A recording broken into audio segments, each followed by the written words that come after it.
Received very good attention from government in the past. Okay. So you hear issues of musicians who put their productions out there, but they don't receive any royalties. Okay. They don't receive any money. We are listening to their music on Skiza, ringback tones. We are watching their music on TV, on radio. When you get into a matatu, their music is playing, but they don't see any money. Yeah. And so today was an opportunity for us to discuss how can we fix that? Okay. How can we get pesa mfukoni to artists? Yeah. You have fine artists, or what you call visual artists, who do amazing work, but they're really not getting money out of it. Yeah. People who want to get into the film industry. So today, I convened the stakeholders in this sector for us to start a journey that can turn the creatives into a mega industry. An industry that can provide employment for our young people and also be a big contributor to GDP, to contribute to our economic growth. Yeah. And I'm glad that we have agreed on a number of key things.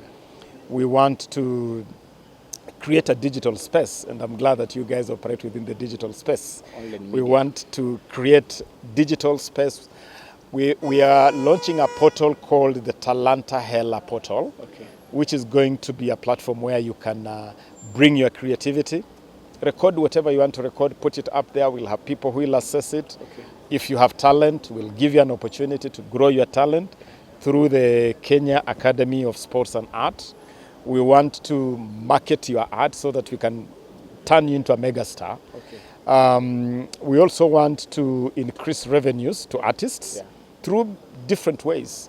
One of those ways, for instance, is to ask government to be a big buyer of people who do fine art. Okay. We want to do film, Kenyan film, big time. We want to increase local content in our local media so that Kenyans can watch and listen to more Kenyan content, to more African content.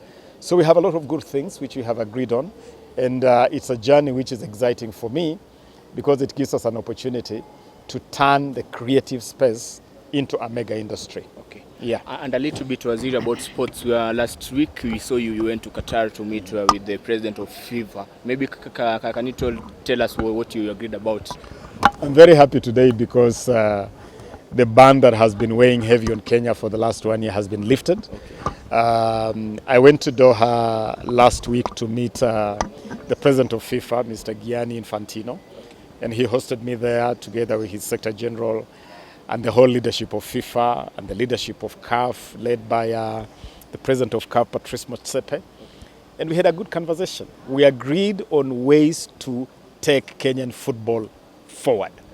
Kenyan football is at its lowest ever, and we need to do so much to get our football back roaring.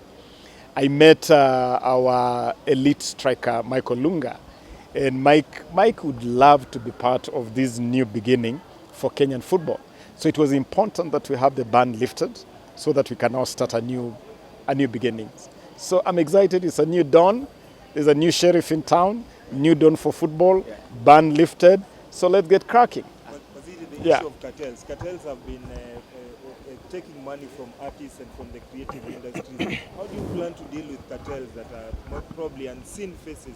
That is one of the reasons why we gathered here. Okay. I mean, it is so shameful, it is so painful that musicians work so hard to create, to put their creativity out there, and we enjoy their creativity. Yet there are some crooks out there, some cartels that steal their money, that live big on the money that belongs to artists. We have given them notice that we are going to scatter them to the four winds. If you're playing around with money belonging to artists, belonging to musicians, your days are so numbered. Your days are so numbered. We are putting in place a framework where artists can earn big.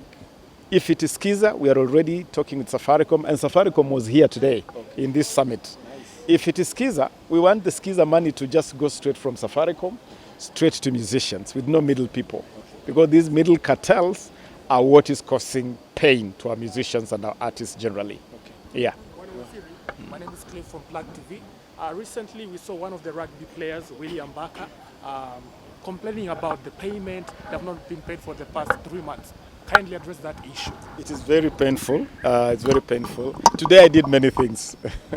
Today I did art here. Yeah. I did rugby. I did football. I did athletics. Okay. One of the things I did today was to hold a meeting with the leadership of the Kenya Rugby Union, the federation that is responsible for rugby. I literally read the riot act to them. I've told them in no uncertain term that they have to style up. They have responsibility for rugby. They have to style up. Okay. They can't be living large, throwing around money that is meant for players and letting players go hungry. I have told them in no uncertain term that they have to style up or ship out. You can't send players to Dubai. You've not paid them salaries for 3 months. You've not given them any allowances. They have left hungry families. They are hungry themselves. So we have agreed on a roadmap also on how to clean up the rugby space. We are going to get more sponsorship into rugby. But I've asked the Kenya Rugby Union to clean their house and become more accountable, more transparent in the way they utilize the resources that we give them. I have also directed that all these players' allowances be paid immediately. But I've said these allowances are not going to go to the union. We will pay them direct to the players' accounts themselves, so that nobody will have a chance to mess up with this money that is meant for players. Okay. And in future, I've asked all sports people, please bring your requests to us in good time. We don't want to run sports through crisis management. If we had known about these issues in good time, it would never have got this far. But Peter Sindwele, we are here to make it clear to our players that we'll definitely take better care of you. And waziri, tukimalizia, there's a time back, there was a clip which trended, and we as online media will wish if you can About my shoes. About your shoes. How did it happen until the NYS akasafisha kiatu? How did it happen, waziri? Tafadhali.